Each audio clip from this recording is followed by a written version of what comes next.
If you're thinking to study here and just get 1 year program, you have to watch this video until the end, because in this video I will explain to you the factors that could affect your decision on getting your 1 year program. So my name is Coach MC and you're watching SLE Canada, where we help aspiring international students to navigate their life here in Canada. If you're new to our channel, make sure that you are subscribed and also like this video if you want to see more videos like this. I already made a lot of videos about the immigration changes in the past few months, and if you haven't watched those videos, I highly recommend that you check those.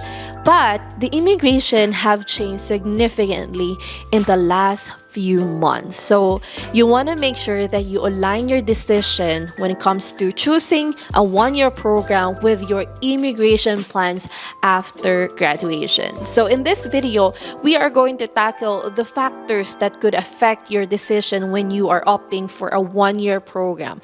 As you know, when you get a 1 year program here in Canada, you will be able to get or be eligible for a 1 year post-grad work permit. And it's not gonna be easy as it was before, because before in SLE, some of our students have gotten their permanent residency with just having 1 year work permit. But it's gonna be different this time because of the recent changes. So let's talk about those.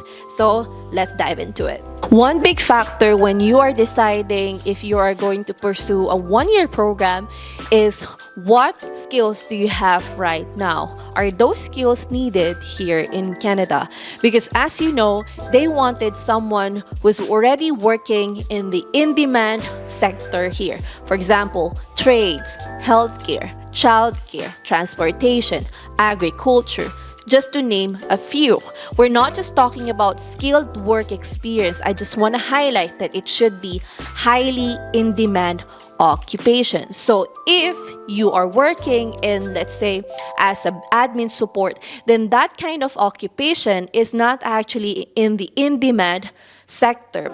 So if you are taking a business program, and if it's only a 1 year program, I highly suggest that you convert that to a 2 year program so that you can get a 3 year work permit.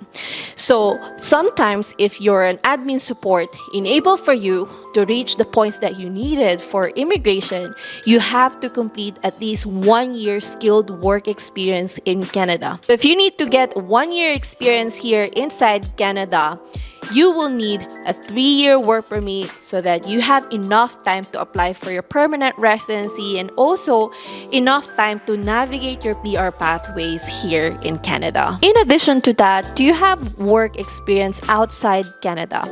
Because that foreign work experience has a big impact when it comes to your immigration. You have extra points if you have foreign work experience. So if you don't have foreign work experience, for example, you're a fresh graduate in the Philippines or wherever you are here, I highly suggest that you consider a 2 year program so that you can gain experience again when you graduate here in Canada.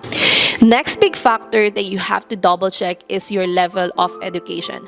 Do you have bachelor's degree or master's degree that you have already finished back home? Those credentials, you can get them assessed here in Canada and then you can get extra points for your immigration. But what if you only have the Canadian diploma? Is that enough for your immigration? It really depends. You have to double check if your points are actually enough for you to get invited for permanent residency.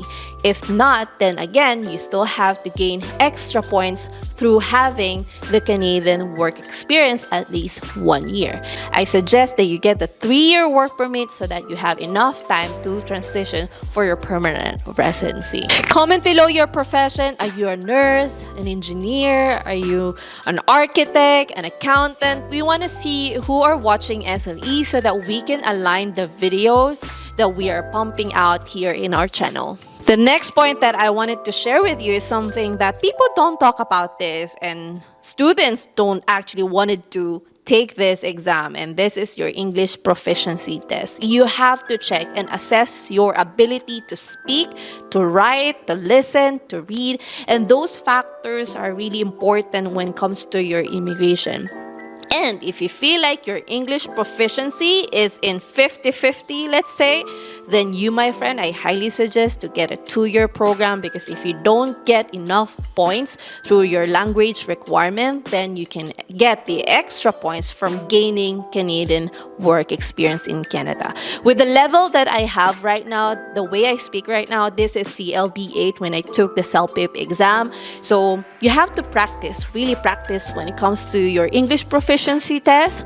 And if you feel like, oh, I don't think I can get that CLB 8, then consider getting a 2-year program. Next one, if you're coming here solo or you're coming here with your spouse, as you know, they changed the policy when it comes to the open work permit. You can only bring your spouse if you are going to take a master's degree or PhD in Canada.